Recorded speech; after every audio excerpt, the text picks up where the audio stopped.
Assalamualaikum warahmatullahi wabarakatuh. Saya temukan definisi takwa itu seperti ini, yaitu al-imtithalu li awamirihi wal istinabu an nawahihi. Artinya melaksanakan segala perintah Allah dan menjauhi segala larangan Allah. Tetapi waktu itu saya juga tidak paham kemana larinya definisi ini.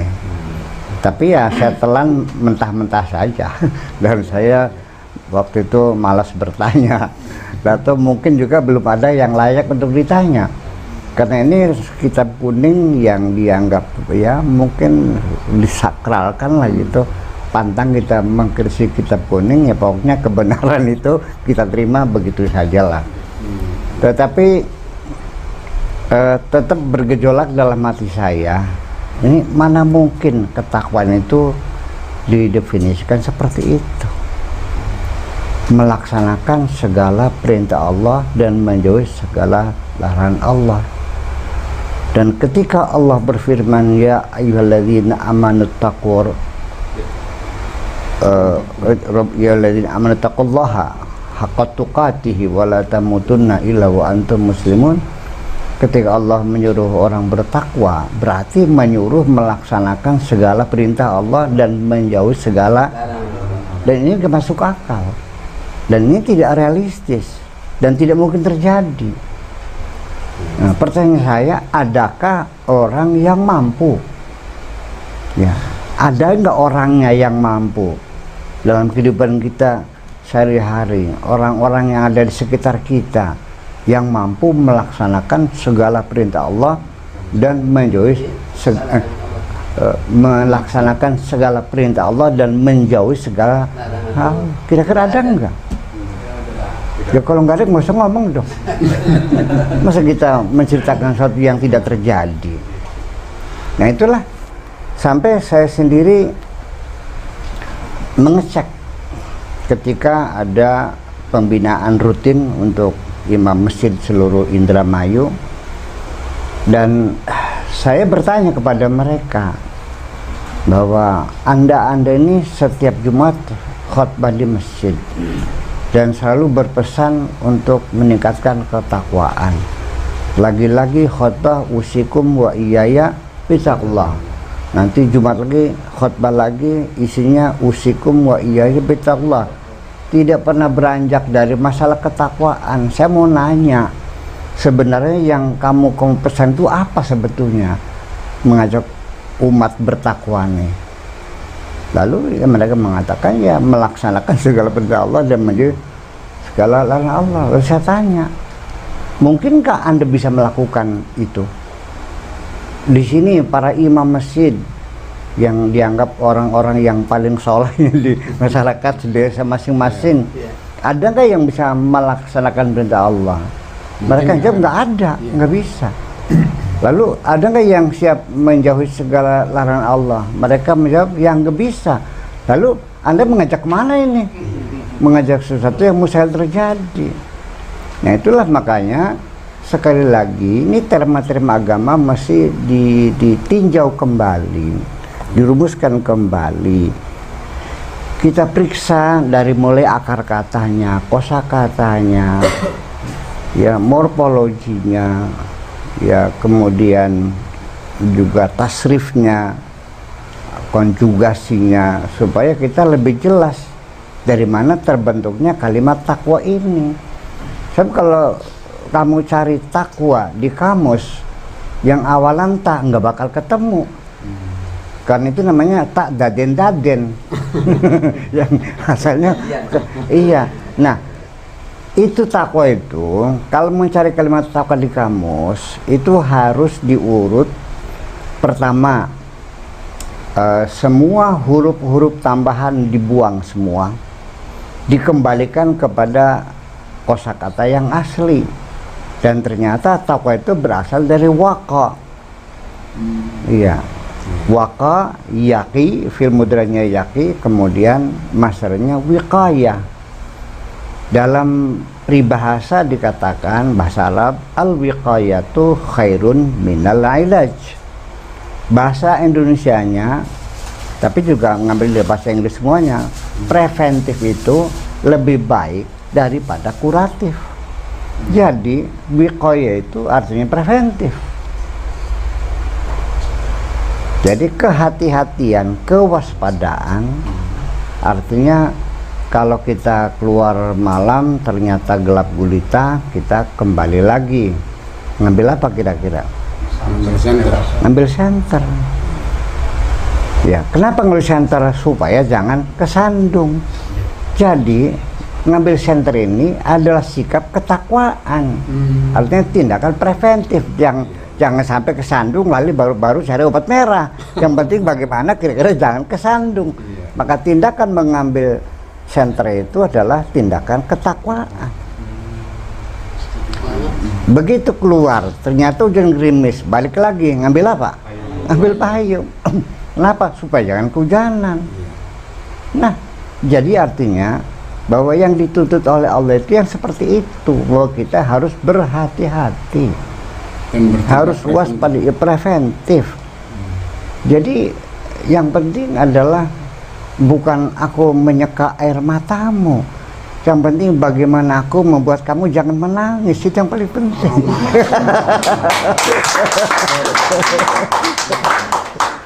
Iya, jadi tindakan preventif ini memang lebih bagus daripada kuratif ya. Ya, jadi memang sebelum peristiwa ataupun kejadian yang tidak mengenakan itu terjadi, sebaiknya jangan sampai terjadi. Iya. Nah, sehingga ketika seseorang melakukan kesalahan, tetapi dia sudah dilandasi pada sikap kehati-hatian, maka Allah mengatakan itu tidak berdosa. Oh, gitu. Coba dengarkan firman Allah, la junaha alaikum fima akhta'tum. Tidak ada dosa bagi kamu apapun kesalahannya kamu lakukan. Walakin ma ta'ammadat qulubukum, tetapi kesengajaan hatimu melawan Tuhan itu yang dosa. Jadi artinya ketika kita keluar gerimis balik lagi ngambil payung, ternyata begitu dibuka payungnya sobek, akhirnya kita basah kuyup, ya gak ada masalah, kita sudah berhati-hati kok.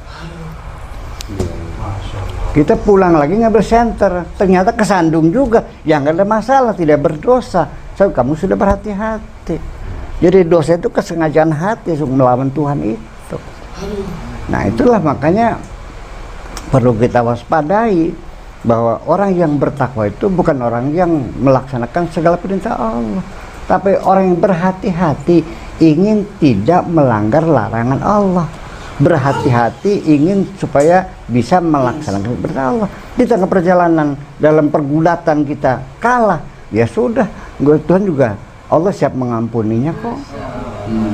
Allah mengatakan wala taqnutu mir rahmatillah, jangan putus asa untuk mendapatkan rahmat Allah. Innallaha yaghfiru dzunuba jami'a, Allah akan mengampuni semua dosamu yang tidak sengaja itu. Nah kalau yang sengaja melawan Tuhannya ditampar dulu. Kayak gitu kira-kira. Makanya waqa ini, makanya kenapa kita mencari waqa, mencari takwa tidak bisa, sulit menemukannya di dalam kamusnya, karena prosesnya harus membuang huruf tambahannya. Nah, jadi asalnya wiqayah lalu diikutkan kepada wazan, ini konjugasinya, ikutkan wazan ifta'ala, ya, seperti akhadha menjadi ittakhadha.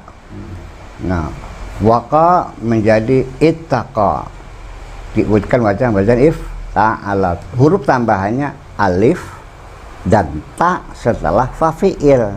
Jadi asalnya eutaqa.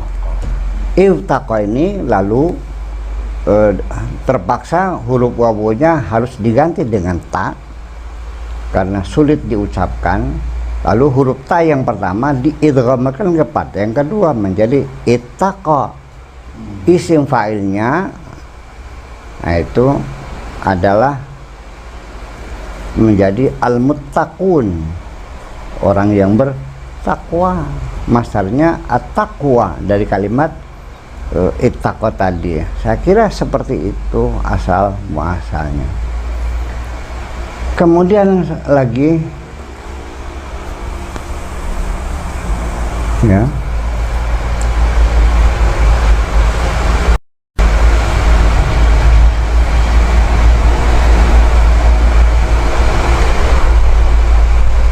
kalau ada nggak dalam Al-Quran sendiri definisi tentang takwa itu ataupun gambaran yang bisa mendeskripsikan tentang takwa itu sendiri? Deskripsi bisa, tetapi definisi tidak bisa. Kita kembali kepada ajaran Aristoteles 350 tahun sebelum Masehi. Di sana ada orang pintar namanya Aristotle atau Aristoteles bahasa ininya. Aristotle ini beliau membuat kata pengantar buku filsafat itu yang sekarang disebut ilmu logika. Dalam ilmu logika dijelaskan bahwa adjektif itu tidak bisa didefinisikan. Takwa itu adalah adjektif, kata sifat.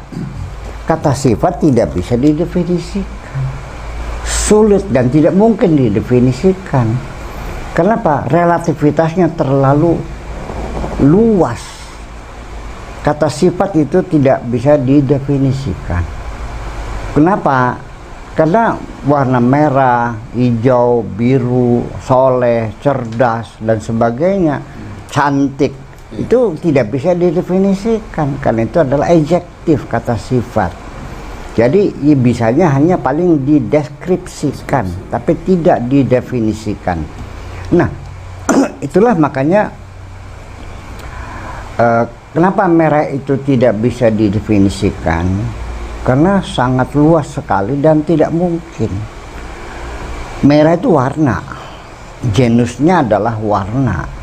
Tetapi yang bagaimana, ya tidak bisa untuk merangkum dengan definisi apapun bisa merangkum warna merah. Karena warna merah saya bisa menciptakan 1 triliun pangkat 1 triliun. Artinya 1 triliun dikalikan 1 triliun pink 1 triliun. Bayangkan, artinya tak terhinggalah. Mungkin nolnya itu sampai 900 km mungkin barangkali. Begini, lautan berwarna merah dan lautan berwarna putih.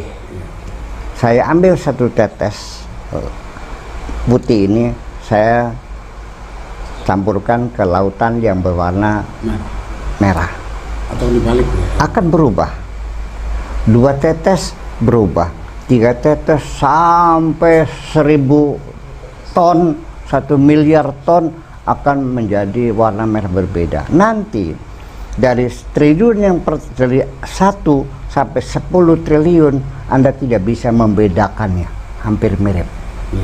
Pada triliun yang ke-11 baru sedikit perbedaan, bayangkan. Nah, itulah persoalannya. Maka ketakwaan orang pun tidak ada orang yang ketakwanya satu level di dunia ini. Cuma begini Bu ya, biasanya kata takwa itu di dalam Al-Quran kan dikaitkan dengan Allah, ittaqullah.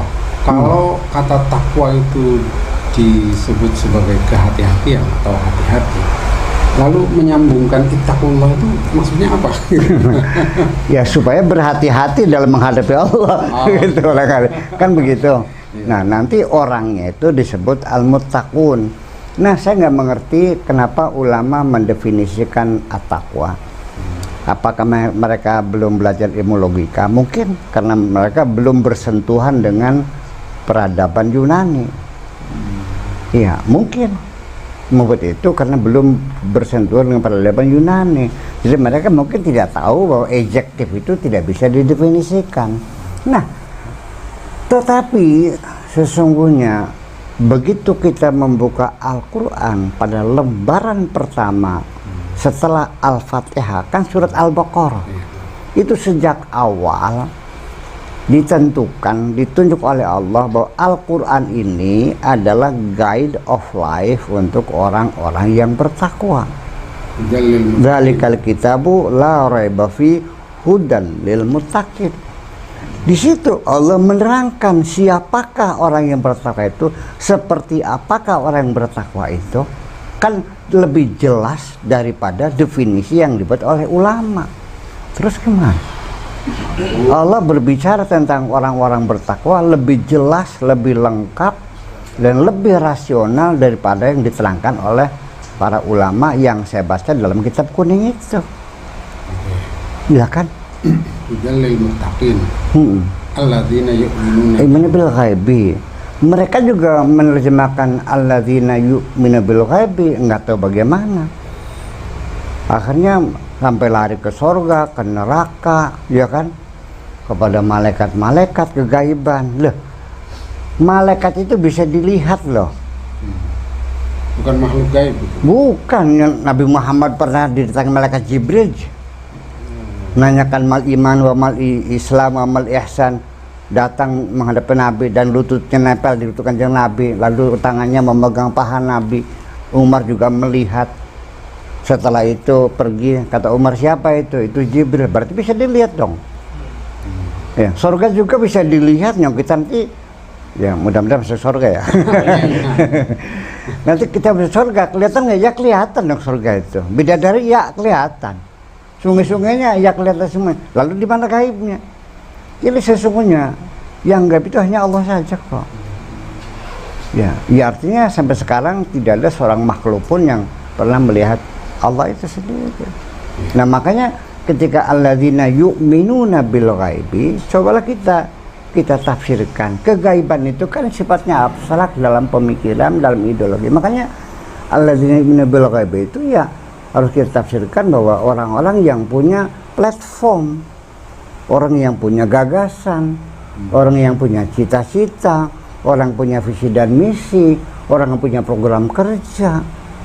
Bukan kayak pedet ke gawang garu kata bahasa Indramayunya, seperti anak katak yang mengintil traktor. Kemana dia pergi ikut aja, kemana enggak dia. Lah orang bertakwa itu orang yang punya prinsip, punya pegangan hidup, punya platform, punya al-khitab as-siyasi, punya pidato politik dan pikirannya, ada tujuan, ada target. Itu semacam itu. Jadi cita-cita, ada ideologi besar. Itu semuanya yang al-ghaib itu yang semacam itu. Kegaiban itu artinya begini, sesuatu yang tidak bisa terlihat oleh apapun. Seperti kita berimajinasi akan membangun suatu hotel Indonesia. Nah, sebelum jadi hotel, selagi masih dalam pikiran seorang arsitek, itu masih dalam kegaibannya. Lah iya. Belum nyata. Iya, masih kegaiban. Nggak bisa dilihat, nggak bisa dipakai mikroskop, nggak bisa pakai teleskop, nggak bisa direkam, dalam imajinasi masih kegaiban. Nah, baru menjadi wujud itu ketika dia mulai melukis gambarnya, menghitung besarnya, menghitung panjangnya, lebarnya, tingginya, sampai warna keramiknya, warna pintunya, lampunya, semuanya dalam imajinasi dia. Nah, itulah makanya imajinasi seorang arsitektur setelah dia punya jam terbang yang lama, maka persis apa yang terjadi itu seperti yang ada dalam imajinasi. Nah, itulah namanya imajinasi, cita-cita, ya kan? Jadi Dulu al-ghaib itu bisa disebut sesuatu yang abstrak, artinya ide-ide, ya, itulah namanya ideologi, ya kan? Kebijakan, cita-cita, harapan, visi dan misi, itu kan gaib semuanya. Kalau diartikan sebagai Allah gimana, Bang? Alladzina yu'minun. Ya memang benar, karena Allah yang maha gaib. Dan memang hanya Allah yang nggak bisa dilihat. Ya itu, makanya alladzina yu'minuna billah itu sebagai simbol bahwa orang-orang yang bertakwa itu orang-orang yang punya platform, punya tujuan, punya gagasan, punya cita-cita, punya visi dan misi, bukan asal oyek gitu kan gitu, bukan bergerak. Ini salah satu deskripsi dari orang yang bertakwa. Ya iya dong, nggak mungkin orang bertakwa itu tidak punya prinsip dalam hidupnya, tidak punya gagasan itu. Jelas orang bertakwa itu. Yang disebutkannya alladzina yu'minuna bil ghaibi.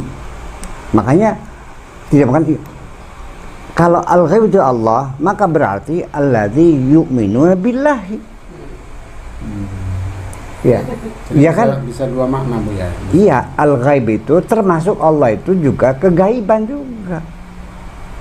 Tetapi gaib itu bukan hanya Allah saja. Sesuatu yang tidak bisa ditangkap dengan panca indera kita sebutkan dengan gaiban. Nah, kalau surga kan bisa dilihat. Pikiran saya yang tidak bisa Anda lihat. Surga bisa lihat. Lebih gaib mana pikiran saya dengan surga? Gaib pikiran Bu ya. Iya, surga bisa kelihatan. Nah, pikiran saya bisa dilihatnya itu ketika diimplementasikan dalam perilaku saya sehari-hari. Baru dibaca, oh berarti pikiran Buya seperti ini. Kita kan bisa mengerti orang kan dari tindakannya, perbuatannya. Nah makanya sampai sekarang bahwa jiwa itu tidak bisa didefinisikan. Dan sampai sekarang belum ada definisi jiwa. Sekalipun ilmu psikologi itu sudah luar biasa majunya, tapi pada pokok persoalannya jiwa itu apa, tidak ada seorang pun bisa menjawab. So, psikologi itu yang kita pelajari bukan hakikat jiwanya, tapi gejala-gejalanya, itu persoalan. Itu satu. Jadi ini yu'minuna bil ghaibi. Kemudian wa yuqimuna shalat. As-salat itu sendiri lalu diartikan secara letterlek, yaitu salat lima waktu, subuh, duhur, asar, maghrib, isya. Iya, itu mah iya. Tetapi substansi dari salat itu sendiri apa sebetulnya? Itu artinya membangun komunikasi.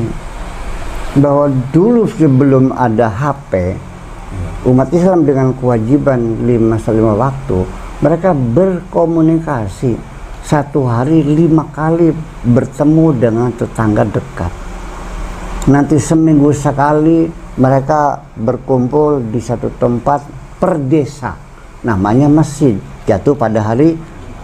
Dan setahun sekali mereka berkumpul setelah digembleng rohaninya pada bulan Ramadan itu, namanya Idul Fitri.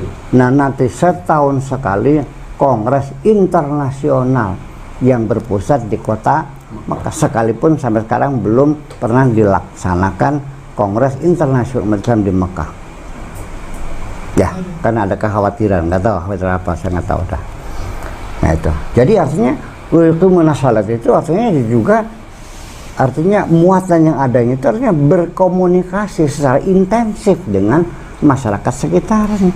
Jadi pasti dipastikan orang bertakwa itu bukan orang yang kuper, orang yang luas pergaulannya, yang sadar apa yang terjadi di sekitarnya. Ya, dia tinggal di satu kampung, dia tahu setiap saat siapa yang mati, siapa yang datang, siapa yang pulang, siapa yang celaka, tahu semuanya. Nah kalau orang tinggal di rumah nggak pernah sholat, tetangganya mati nggak tahu. Oh jadi udah mati, kapan? Seminggu. Ya itu kan kuper namanya. Jadi soal ini juga muatannya kita tahu. Jadi orang bertakwa itu adalah orang yang punya prinsip, punya ideologi, punya keyakinan, punya kepercayaan, punya gagasan, sebagainya. Dan yang kedua, orang bertakwa itu adalah orang yang bisa membangun komunikasi secara intensif dengan masyarakat sekitarnya. Lah terus gimana? Dari arti wa yuqimunas shalah itu ya? Iya. Jadi bukan pengertian sholat dalam arti ritual sholat 5 waktu itu. Sholat itu adalah untuk melatih kita sebagai exercise latihan untuk membangun komunikasi. Ini kan aneh, orang sholat setiap hari. Aturan sholat itu kan selalu imam menoleh ke belakang. Apa babanya itu? Istaqimu final istiqomata min mutammimat sholat. Artinya kenapa tidak dimanifestasikan dalam kehidupan sehari-hari? Sholat berbaris lurus, tetapi rumahnya malang melintang. Ya, kadang-kadang yang imam yang berpesan bertakwa itu yang sholat tiap hari, ternyata rumahnya menutupi jalan orang kok. Aduh. Mana itu orang lurus, dia tinggal lurus kok, rumahnya bengkok muter-muter begitu, malah dapurnya itu meleding ke ruang tamunya orang. Nah itu terjadi seperti itu. Ya ini mungkin lalai Bu ya, padahal alif lam mim dzalika kitabul la raiba fihi dalam alladzina yu'minun ini boleh dikatakan sering kita baca dalam ritual-ritual tahlil, tetapi lewat begitu saja. Itulah karena mereka ketika membaca Al-Quran menyepelekan, bukan membaca firman Tuhan, seperti membaca tulisan keponakannya sendiri yang kepalanya korengan.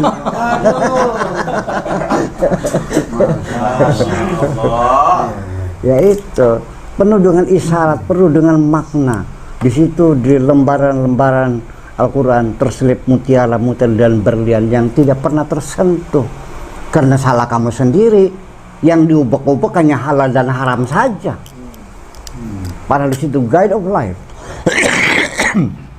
petunjuk kehidupan begitu mendetail. Nah lalu setelah alladzina bil ghaibi wa yuqimuna sholata wa mimma razaqnahum yunfiqun, yang menafkahkan rezeki yang dia terima Allah dinafkahkan. Lah, mana mungkin? Itu kan bahwa dia menginfakkan sebagian dari rezekinya untuk masyarakatnya, untuk saudara-saudaranya. Jadi mana mungkin orang bertakwa itu medit? Harus dermawan. Ya iya dong. Saya nggak percaya ada orang medit bertakwa. Nggak mungkin, karena medit dengan takwa itu bertentangan. Itu. Jadi jangan sebatas membayar zakat. Lah, zakat itu hanya latihan untuk memerangi kikir.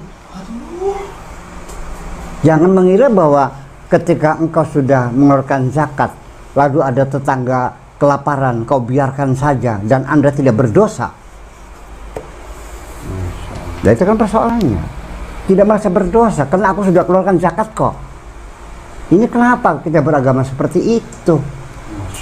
Nah, itu kan masalahnya. Jadi makanya ya wa mimma razaqnahum itu artinya kedermawanan.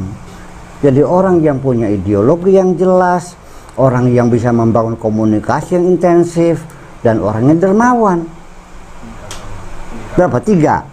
Yang keempat, walladzina yu'minuna bima unzila ilaika wa ma unzila min qablik. Itu artinya orang yang punya jiwa toleransi kepada agama-agama lain. Lah gimana lagi? Dulu gimana? Artinya minimal ya toleransi itu bukan, toleransi itu jangan dimana tuker tambah ya. Toleransi itu tidak lebih hanya sebagai saling menghormati lah. Makanya saya sudah pernah mengatakan bahwa toleransi itu bisa ditempuh melalui berbagai macam jalur untuk menghindari pertengkaran di antara kita. Mungkin toleransi itu bisa terjadi dengan cara kita mengabaikan. Ada sesuatu yang mungkin kalau kita pikir kita sakit hati juga, tapi kita tidak sakit hati. Caranya mah ya diabaikan aja lah. Emang gue pikirin pakai ilmu EGP kan gitu. Orang bertoleransi juga bisa melalui jalur cara yang lain, yaitu kita mengalihkan perhatian. Kita juga bisa toleransi dengan cara memahami jalan pikiran orang lain, sehingga kita tidak terlalu marah. Ya udahlah, memang bisanya begitu. Ya, begitu kita bisa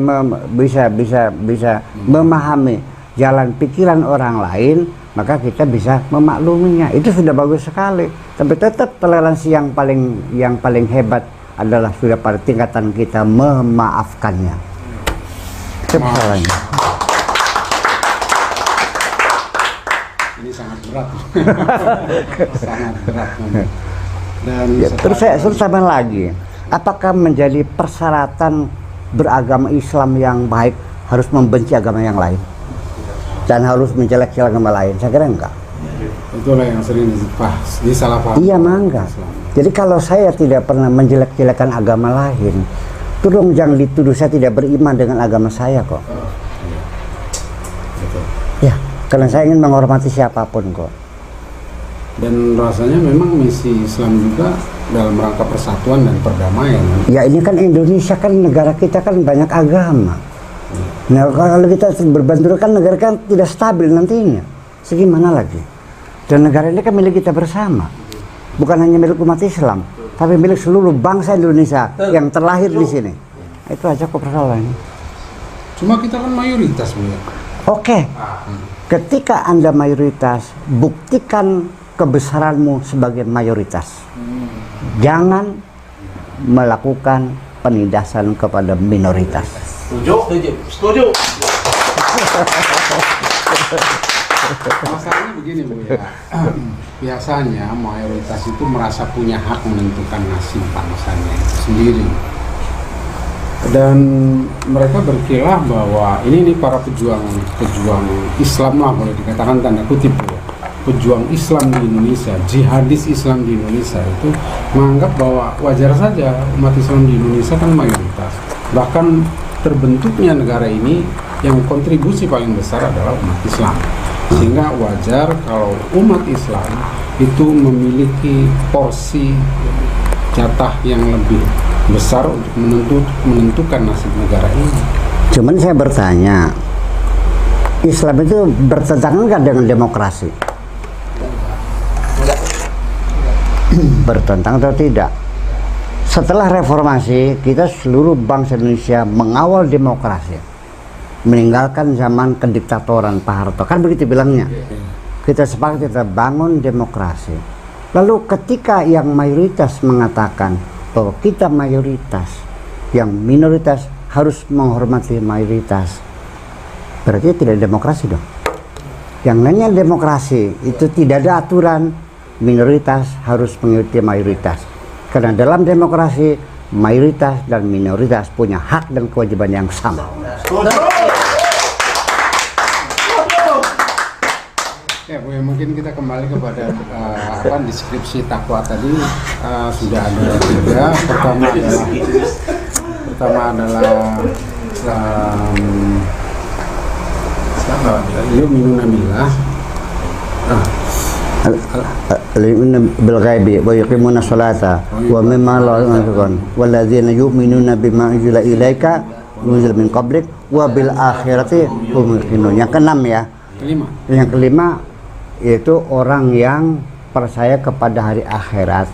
Kita kejawantahkan yaitu orang yang punya program kerja yang panjang sampai hari kemudian. Setuju. Jadi bukan hanya jangka pendek, menengah dan panjang. Jangka pendek, menengah, panjang dan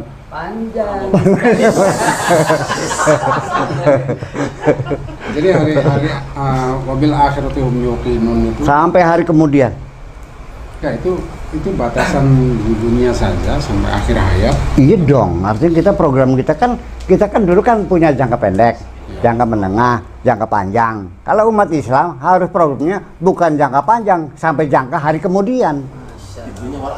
Bayangkan, keselamatan itu lahir batin dunia akhirat kan gitu.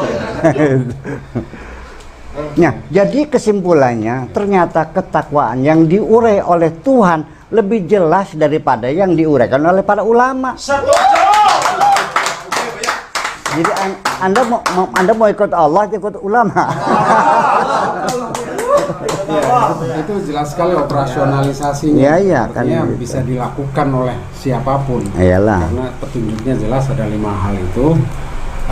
Alladzina yu'minuna bil ghaibi wa yuqimuna shalat wa mimma razaqnahum yunfiqun. Ulaika 'alal hudan walladzina yu'minuna bima unzila ilaika wa ma unzila min qablik wa bil akhirati yuqinun. Ulaika 'alal hudan. Itulah orang-orang yang mampu memahami guide of life dari Al-Quran itu. Dan berbahagialah mereka. Ulaika humul muflihun. Nah, itu kan begitu gamblang, begitu jelas. Ya akhirnya kembali bagaimana kita membaca Al-Quran. Artinya saya mengharapkan kalau baca Al-Quran itu ya tolong yang hati-hati, saya sendiri secara logika pegang mushaf nggak perlu wudu, karena la yamassuhu itu domir hanya itu kembali kepada Al-Quran, alladzi huwa fil lawhil mahfuz, bukan mushaf. Tetapi karena untuk menghormati ini firman Tuhan, saya ketika baca pegang mushaf ya saya berwudu kok, tapi tidak pakai dalil itu. Buya, pemahaman kita memahami kembali tentang makna takwa ini, kemudian operasionalisasi dari takwa ini, bagaimana kaitannya dengan wawasan kebangsaan?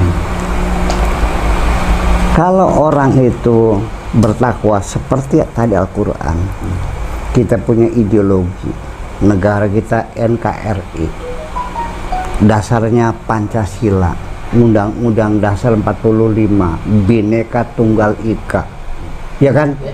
Persatuan dan kesatuan, udah jelas orang bertakwa yang mampu. Kemudian berkomunikasi intensif dengan siapapun, nggak kuper gitu kan gitu. Dia berwawasan luas, bisa menyerap segala informasi yang lebih cepat, ya dong. Kemudian dia dermawan, ya. PBB dibayar, pajak bangunan, pajak STNK, semuanya dengan kesadarannya. Ya, dia berderma untuk menyantuni anak yatim, pembangunan kepentingan sosial, mereka ikut guyup bersama-sama, kan makmur seluruhnya. Gimana? Kemudian juga tidak ada konflik agama. Lah, damailah kita ini. Gimana lagi? Itu. Jadi saya juga jadi curiga ada orang Madrid kok ngaku bertakwa.